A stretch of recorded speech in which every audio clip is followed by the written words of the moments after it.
Your offer might be too vague to buy.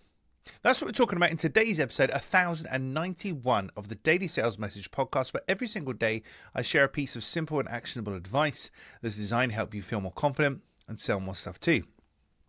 So your offer might be too vague to buy. What do I mean by that?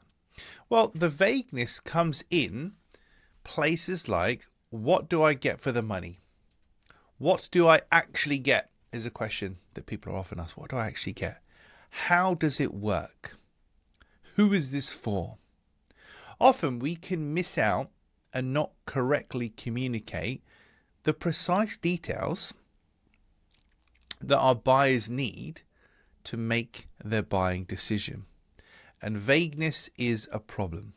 So what I want you to do after listening to this episode is to think about and write down, what's the problem that you solve?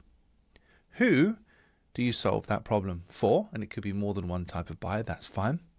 And then articulate your solution. How do you do it? How does it work? How long does your solution last? How much time and effort do I have to put in as a buyer?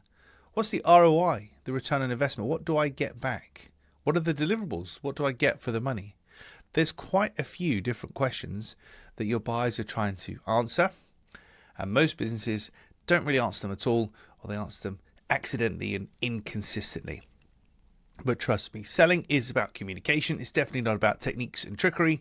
And your ability to answer the questions that your buyer has is going to help them to buy from you or not buy from you. That's it for this episode. There's over 1,000 episodes of this podcast. Search for Daily Sales Message on Apple, Spotify, Google, wherever you get your podcasts.